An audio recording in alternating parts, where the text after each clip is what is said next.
Bonjour et bienvenue sur Masque et Bergamasque, la chaîne sans compromis. Dans cette première vidéo, nous allons juger de l'action des présidents de la 5ème République, il y en a eu 8 depuis 1958. Quel a été le meilleur président? Le pire? Le plus intelligent? Nous allons essayer de répondre à ces questions. Et nous allons les répartir en 5 catégories, qui sont les suivantes: héros national, bon président, président moyen, mauvais président, et enfin, honte nationale. Nous allons commencer par le général de Gaulle. Alors je vous pose très nettement la question, mon général, est-ce que vous êtes européen ou non? Du moment que je suis français, je suis européen, étant donné que nous sommes en Europe, et que je dirais même que la France a toujours été une partie essentielle, sinon capitale, de l'Europe. Par conséquent, bien sûr que je suis européen. C'était une interview du général de Gaulle en 1965, pendant l'entre-deux tours de l'élection présidentielle.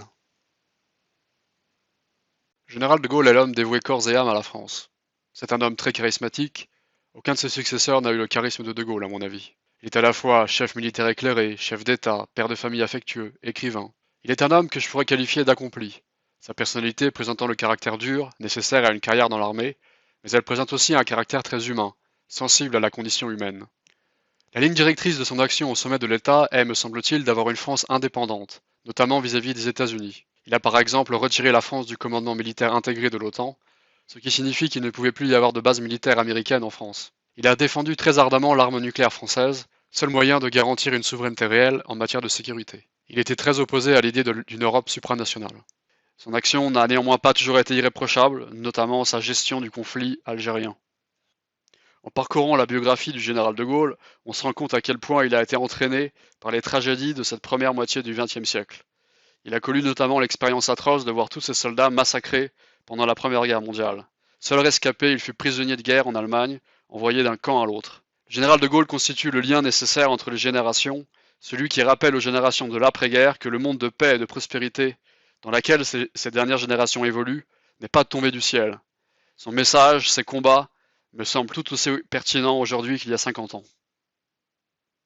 Alors, il n'y a qu'une seule catégorie, me semble-t-il, dans laquelle le président de Gaulle peut être classé, c'est la catégorie du héros national. Le choix est évident pour moi. S'il y a bien un président qui mérite d'appartenir à cette catégorie, c'est bien lui. Nous allons donc passer maintenant à la présidence de Georges Pompidou. Le moment n'est-il pas venu de jeter le voile, d'oublier ces temps où les Français ne s'aimaient pas, s'entre-déchiraient et même s'entre-tuaient? Et je ne dis pas ça, même s'il y a ici des esprits forts, par calcul politique, je le dis par respect de la France. Georges Pompidou avait été le Premier ministre du général de Gaulle entre 1962 et 1968. Sa présidence débute en 1969 et se termine tragiquement par sa mort en 1974. Si je devais qualifier Georges Pompidou en quelques mots, je le qualifierais de réformateur intelligent. Ce fut probablement l'homme le plus intelligent à exercer ses fonctions comme président français sous la 5ème République. D'origine modeste, il s'est hissé jusqu'au sommet par son travail et ses qualités intellectuelles. Ce qu'il faut retenir de sa présidence, c'est son entreprise de modernisation massive de la France. Il a par exemple développé le réseau autoroutier ou bien lancé des projets comme Airbus ou le TGV. Il a poursuivi la politique d'indépendance voulue par le général de Gaulle, néanmoins en l'assouplissant quelque peu.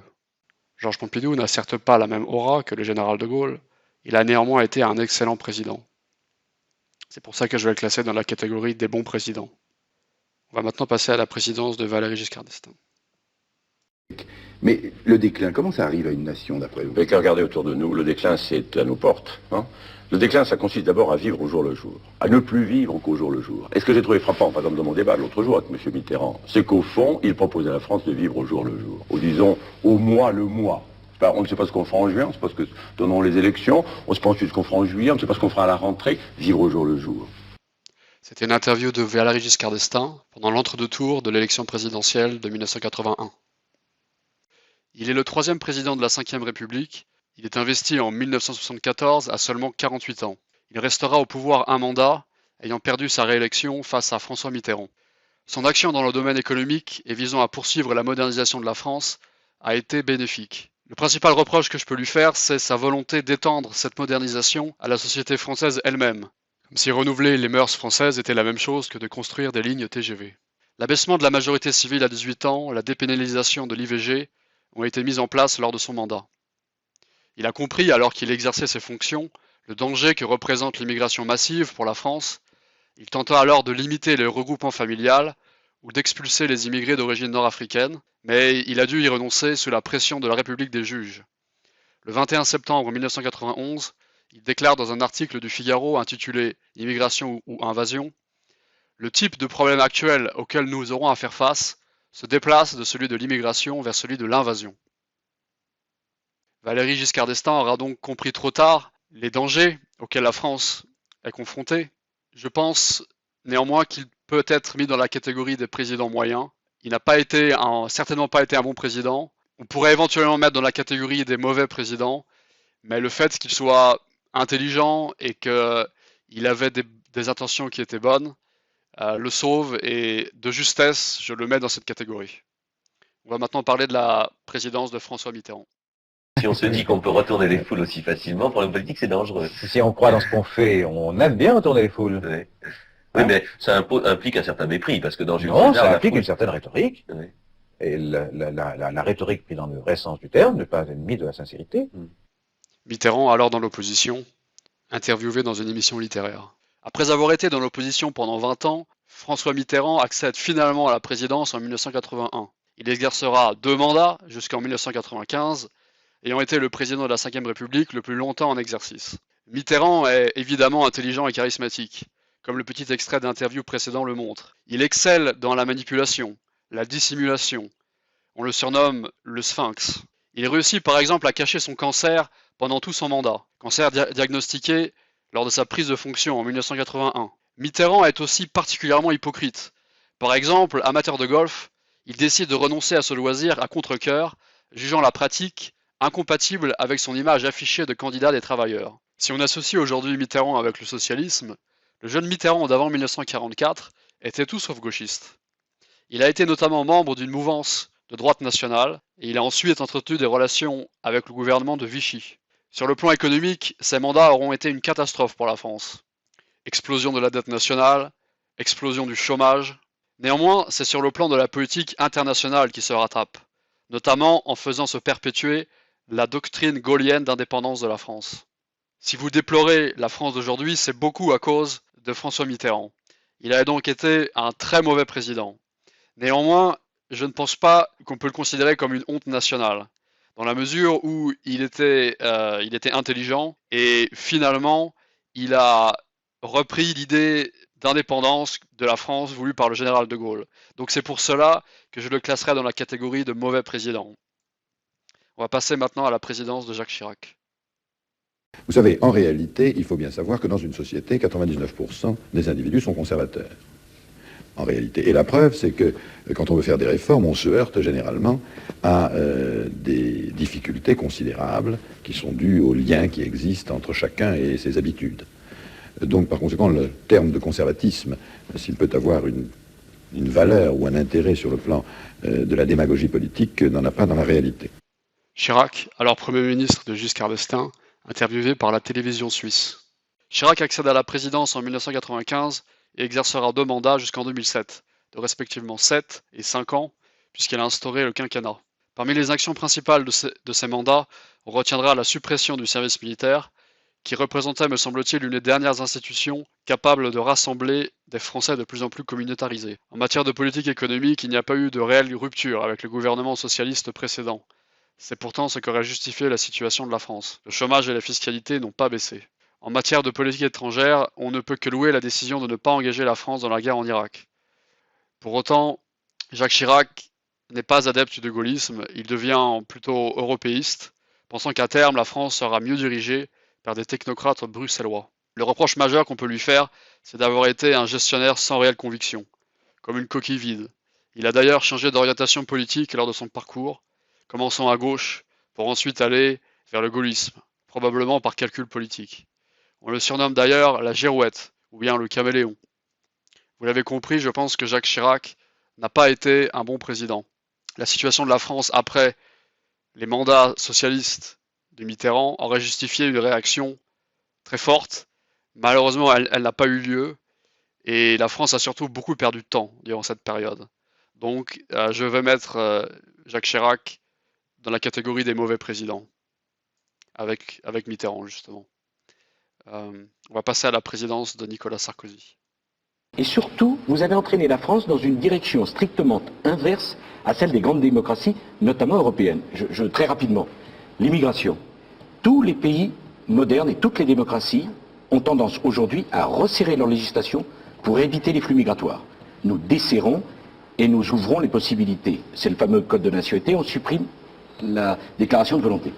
Nicolas Sarkozy dans un débat avec François Hollande en 1998. L'éternel second de Chirac, Sarkozy prend sa revanche sur ce dernier et se fait élire en 2007. Il restera à l'Élysée jusqu'en 2012. L'espoir était grand pour de nombreux conservateurs qu'on allait rompre clairement avec le désastre des années précédentes. En bon avocat, Sarkozy excelle dans la communication. Excellent dans les débats, le problème est que Sarkozy ne traduit que partiellement les discours prononcés par des actions concrètes. Il est d'ailleurs limité énormément par ses moultes carcans idéologiques qu'il s'est construits dans sa tête, tels que le libéralisme, l'atlantisme ou l'européisme. C'est d'ailleurs plein de considérations idéologiques et humanistes qu'il prend la décision d'engager la France en Libye, probablement la pire décision de son mandat. Surtout, alors qu'il s'est fait élire pour répondre à l'insécurité rampante en France, celle-ci stagne et reste à un niveau effrayant. On doit remarquer qu'en matière économique, le mandat de Nicolas Sarkozy aura été marqué par la crise de 2008. Celle-ci a considérablement limité ses capacités d'action en matière économique. Néanmoins, il a quelque peu allégé le fardeau fiscal considérable qui pesait sur la France. Dommage qu'il n'ait pas pu aller plus loin. Sarkozy aurait pu être un bon président, il en avait les capacités, mais au final, je vais le classer dans la catégorie des présidents moyens. Comme on l'a dit précédemment, il est surtout responsable lui-même de cet échec. On va maintenant passer au cas Hollande. Est-ce que vous êtes un homme qui raconte des histoires à table? Non, moi je raconte pas des histoires à proprement parler, c'est-à-dire des histoires apprises. J'essaye de raconter des histoires qui me sont arrivées. Et je trouve que la réalité, même si on la raconte souvent mal, on la travestit, permet de beaucoup plus rire que la fiction. Dans notre travail de député, il y a plein d'histoires drôles qu'on capte comme ça, d'histoires qui nous arrivent nous-mêmes. François Hollande, alors jeune député, interviewé dans les couloirs de l'Assemblée nationale. Élu surtout par la conjonction de circonstances, Hollande a mis longtemps à réaliser qu'il est devenu le 7e président de la 5e République. Beaucoup de Français ont également dû se pincer plusieurs fois en le voyant enfiler le costume du monarque républicain. Sous le mandat de François Hollande, et alors que la France n'était au départ pas en grande forme, tout s'est aggravé. Le déclassement de l'économie française, l'insécurité, la communautarisation, la perte de souveraineté de la France. Ayant promis pendant sa campagne de faire passer les riches à la caisse, Hollande aurait dû préciser sa définition du riche. Il s'avère que les vrais riches ayant quitté la France depuis longtemps, il a surtout fait payer ceux qui vivent décemment de leur travail, la classe moyenne. La cerise sur le gâteau de ce bilan calamiteux, c'est le mariage pour tous. On donne alors des prérogatives à une communauté, parce qu'elle le réclame. Toute autre considération est brocardée comme étant dépassée, ringarde. Non content d'avoir ruiné financièrement la France, le libéralo-gauchisme a désormais en ligne de mire la famille, c'est-à-dire l'institution sans laquelle une société n'est pas possible.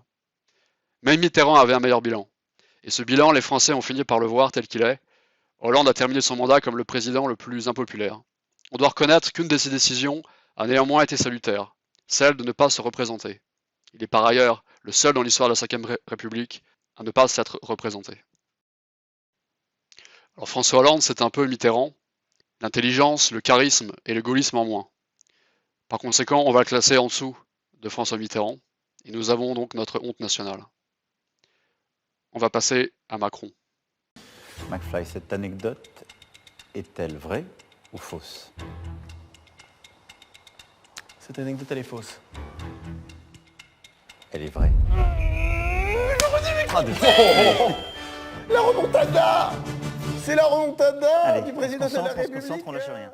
Macron face à Carlito et McFly en 2021. Macron a débuté son mandat en 2017, après avoir battu la fille Le Pen au deuxième tour. Élu pour réformer une France que presque tout le monde s'accorde à dire qu'elle ne fonctionne plus, Macron aura surtout été le président des crises. La crise des gilets jaunes, la crise du Covid. La nature du rôle du président passe alors du donneur de cap à celui qui gère la détresse immédiate. N'est pas, comme le disait Giscard d'Estaing, la caractéristique des pays en déclin que de vivre au jour le jour. Macron ne peut s'atteler qu'à essayer d'éteindre les incendies, qui se déclarent un peu partout en France. Lorsqu'il ne peut pas éteindre un incendie, alors c'est Macron le communicant qui prend la main pour compenser son inaction. On relativise, on requalifie à tour de bras. Par exemple, l'acte sanglant du terroriste islamique devient le coup de folie d'un déséquilibré. Puisque le gouvernement voit bien que la situation lui échappe de plus en plus, alors il s'attaque à changer la perception des Français de la réalité. Rendre le quotidien meilleur pour les Français, c'est dépassé désormais. Dans la gouvernance 2.0 à la Macron, le vrai combat est dans les têtes, et ceux qui osent décrire la réalité sont vilipendés, présentés comme des racistes, des fous. C'est le mondialisme qui produit toutes ces crises. Tant que Macron ne renoncera pas à cette idéologie, il ne sera là qu'à essayer d'éteindre les incendies avec toujours moins de moyens disponibles. Le mandat de François Hollande avait placé la barre très bas. Est-ce que Macron a réussi à le dépasser? Je dirais oui, mais de justesse. Par conséquent, je vais le classer dans la catégorie des mauvais présidents. Macron n'a pas forcément des mauvaises intentions, mais parce qu'il est embourbé dans son carcan idéologique, il ne peut pas réellement aider la France. Et vous, comment auriez-vous classé ce président? Faites-le moi savoir dans les commentaires. Ce classement est éminemment personnel et reflète mes idées, ma sensibilité. J'espère vraiment pouvoir mettre le prochain locataire de l'Élysée dans la partie haute du tableau. Pour cela, il ne tient qu'à nous d'aller voter en avril prochain. Abonnez-vous à ma chaîne si vous le souhaitez. J'aimerais terminer cette vidéo par les mots du général de Gaulle. A bientôt. Alors, il faut prendre les choses comme elles sont, car on ne fait pas de politique autrement que sur des réalités. Bien entendu, on peut sauter sur sa chaise comme un cabri en disant l'Europe, l'Europe, l'Europe, mais ça n'aboutit à rien, et ça ne signifie rien. Je répète, il faut prendre les choses comme elles sont. Comment sont-elles? Vous avez un pays français, on ne peut pas le discuter, il y en a un. Vous avez un pays allemand, on ne peut pas le discuter, il y en a un. Vous avez un pays italien, vous avez un pays belge, vous avez un pays hollandais, vous avez un pays luxembourgeois, et vous avez un peu plus loin un pays anglais, et vous avez un pays espagnol, etc.